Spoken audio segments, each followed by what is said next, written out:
let me quickly make two comments. One actually deals with what Anton previously said.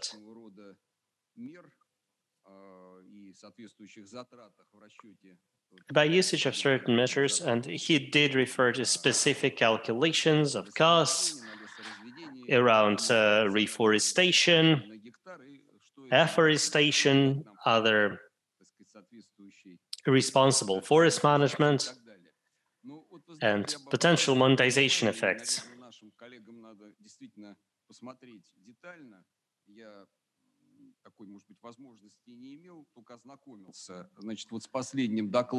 I think we should all take a closer look at the latest reports coming from McKinsey and conducted together with the experts of World Economic Forum. Well, obviously, it was primarily McKinsey data, and McKinsey had previously done lots and lots of studies on the subject. What I liked about their calculations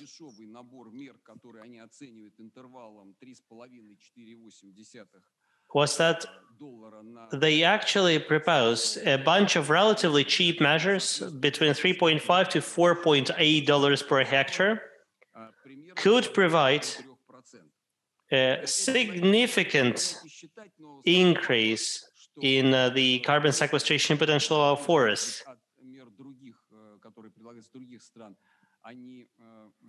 Certainly, this data needs to be checked.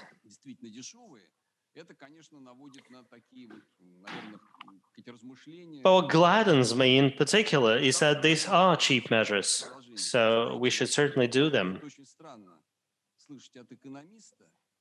I understand it may be surprising when it comes from an economist. I'm glad my colleagues are not here next to me, or they would beat me for saying this. But actually, when people start talking about monetization of everything, I mean, I understand where they're coming from. These are difficult times. After all, it's a market economy. But forest ecosystems, natural ecosystems,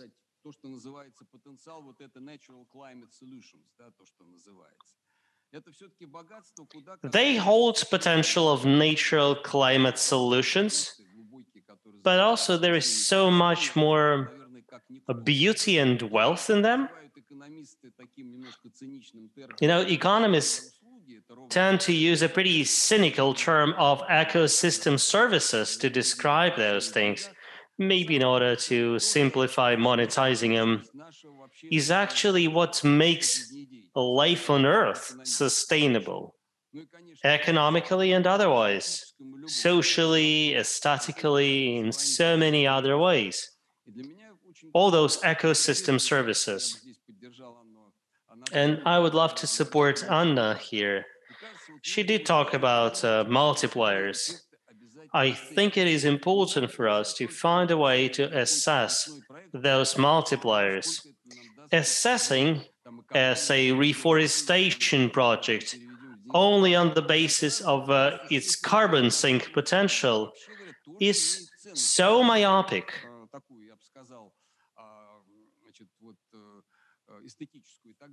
I mean, there is a static value to them for sure, but even a static value, can be monetized, I guess. Well, many economists know this abbreviation of WTP, willingness to pay. The amount of money we are prepared to pay for comfort, for aesthetics, for clean water, and so on and so forth.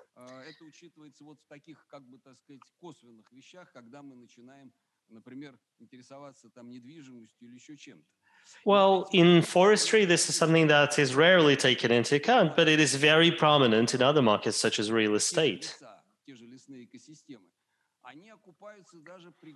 Investments in forests, I guess, if we take the static and other values into account, will probably be still sensible and feasible even at significantly higher cost thresholds.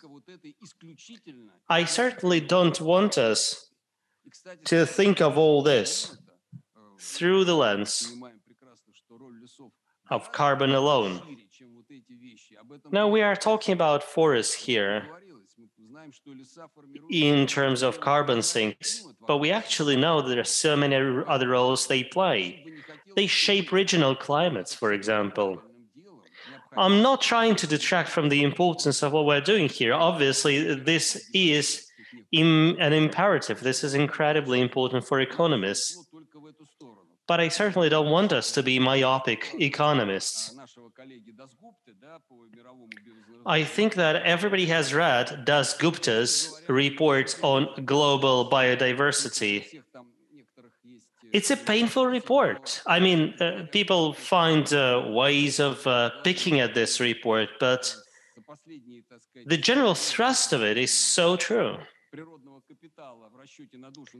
You know, natural capital per capita has gone down by 40%, while the productive capital went up by 27% and human capital went up by 17%. Now, these numbers alone show that,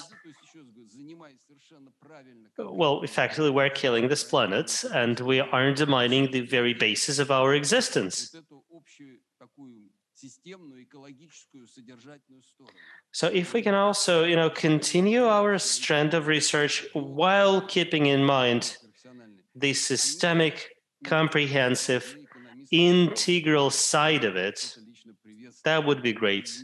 And I mean, this is such a common issue with economists. It's great that we have other professionals from other disciplines who can bring it to our attention.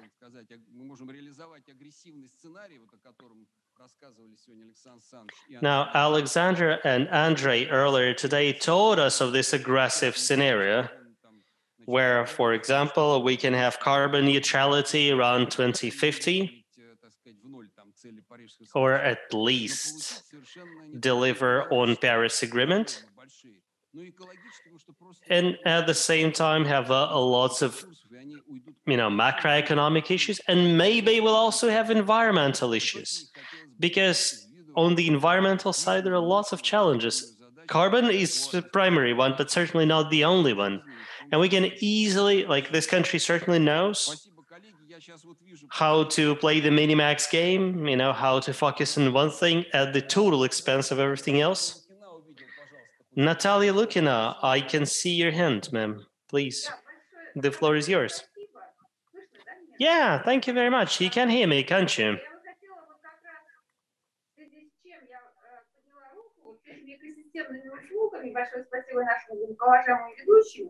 I'm very grateful to the chairman for mentioning those ecosystem services. We certainly need to establish a different kind of equilibrium, and all ecosystem services need to be taken into account. Now, Andrei Ptichnikov previously talked about climate projects and forestry projects. And one of the most important avenues for projects like this would encompass, for example, our over-mature forests. And we have like over 200 million hectares of this.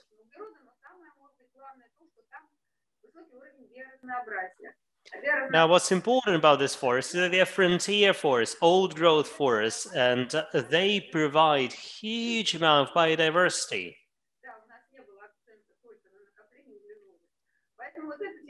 I certainly support this idea that we shouldn't accentuate carbon accumulation alone. There are other important aspects of this issue we need to be looking at.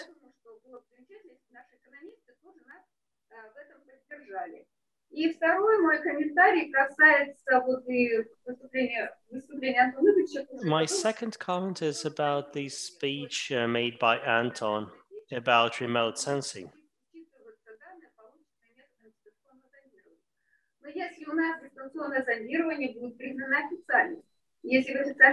Well, imagine that remote sensing is officially recognized as reliable kind of data.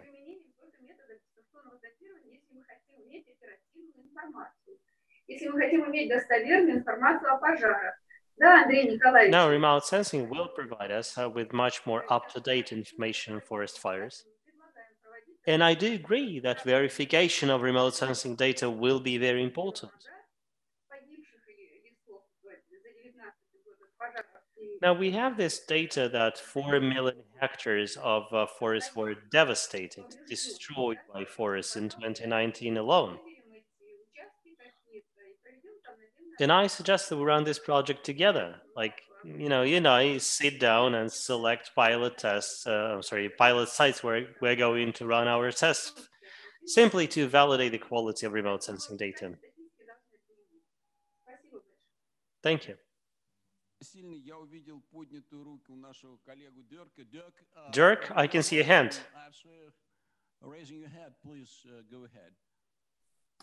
Hi, yes, thank you. Thank you for these interesting presentations. I'm Dirk van der Ven. I'm working in the Paris IEF RAS project, who are co-organizing this meeting. And what we also want to get out of this meeting is some input for our modeling activities. So to make a realistic scenarios for Russia with different models.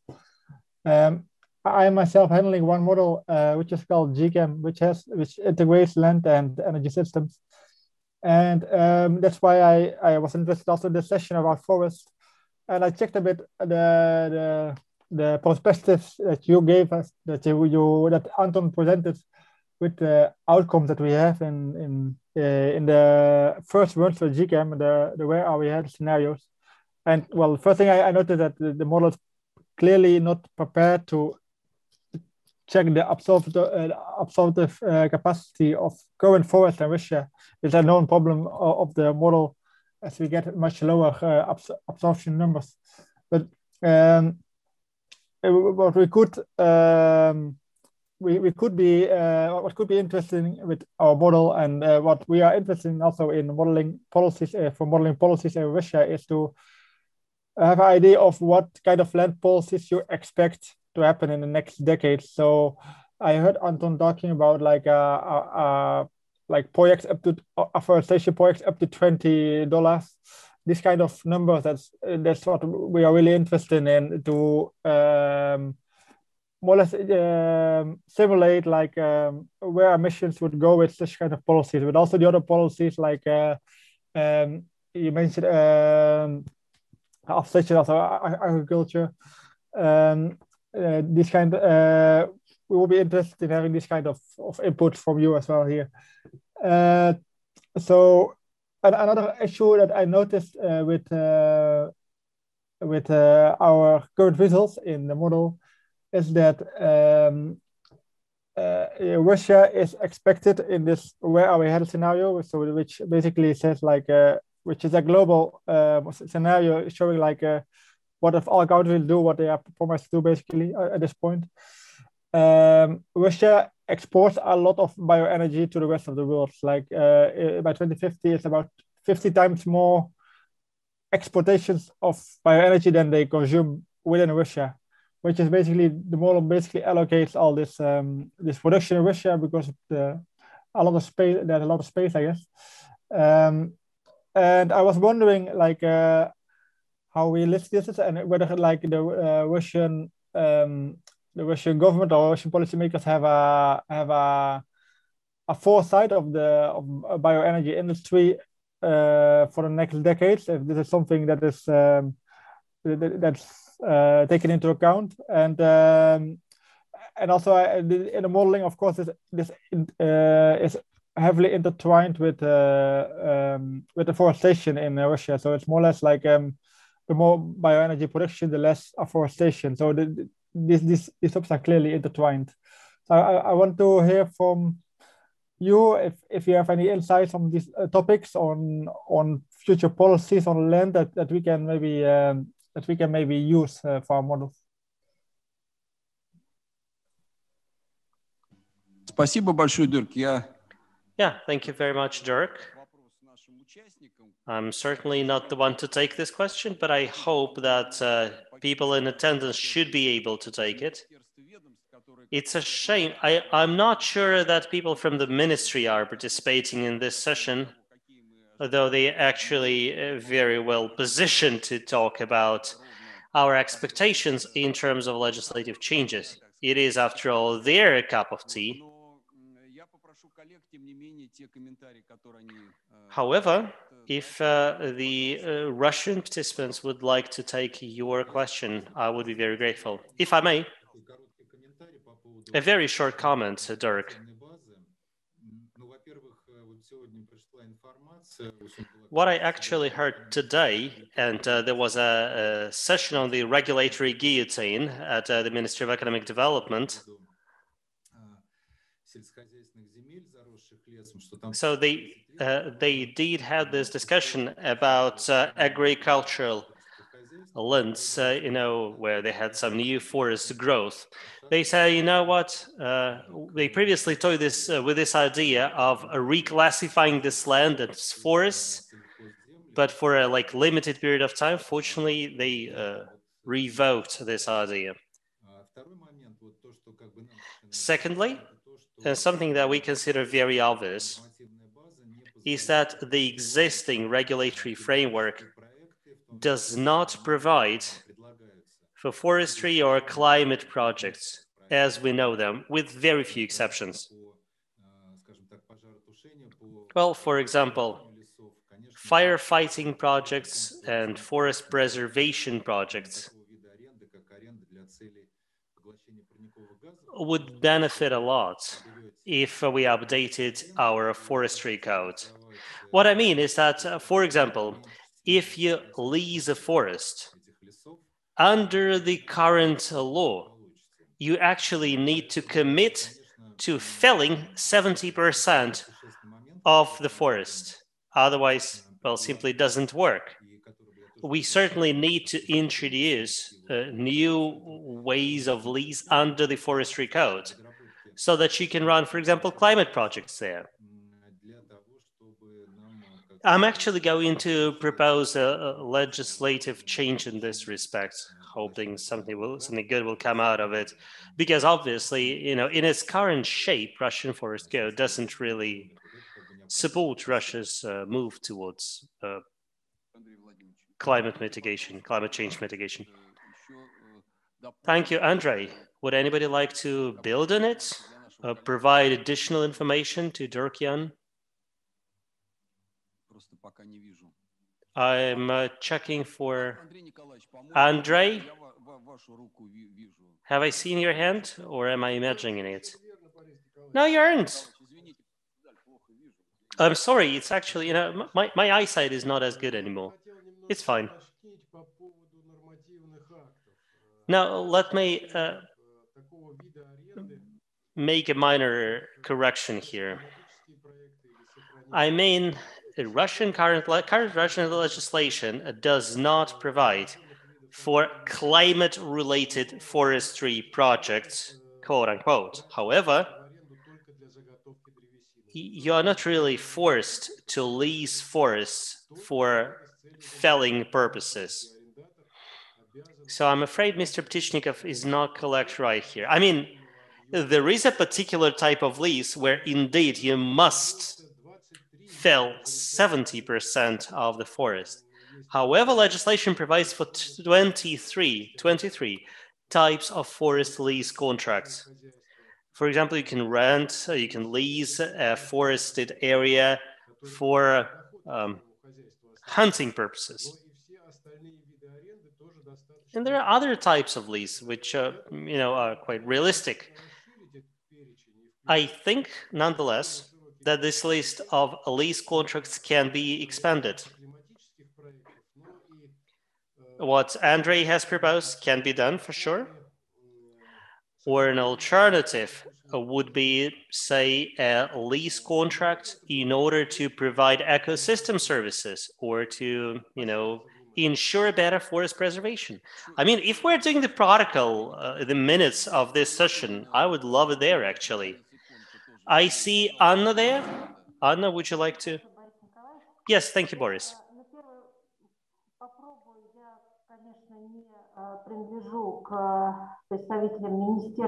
I'm certainly no member of a ministry, but I would love to take a stab at Dirk's question.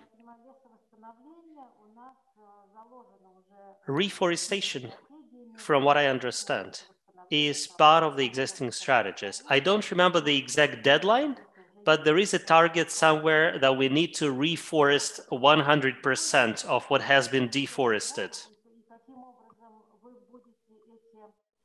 Цифры вкладывать, что ли, в прогнозы, потому что... At the same time,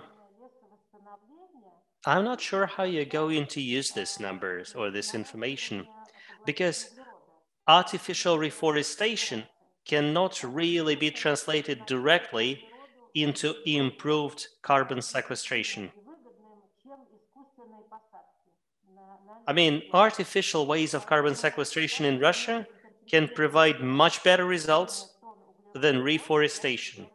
So I actually don't have a conversion coefficient for reforestation leading to carbon capture. I don't really think that, we have a methodology for this. And this is certainly a stumbling block for many researchers. Also, I'd like to make a short comment about forestry projects. The potential of such projects is important, but it's not equal to the entirety of the potential of the LULUCF area.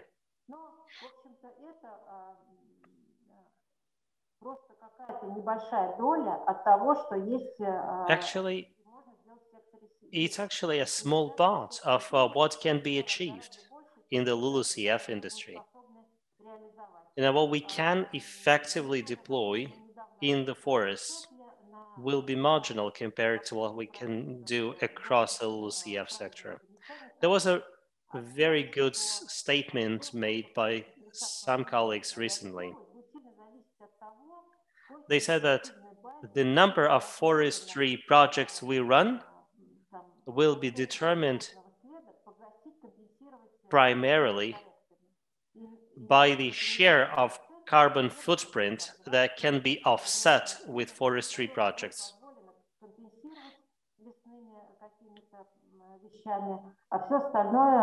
Now, I guess this number can be, say, pegged at 20%, and the rest we would love our corporations to minimize using other tools and methods. So I believe that what we're discussing here is the theoretical potential of such projects, and the practical potential will be much lower. So, I'm not entirely sure how you're doing what you're doing, Dirk, but I would probably look at the potential for improvement in other areas.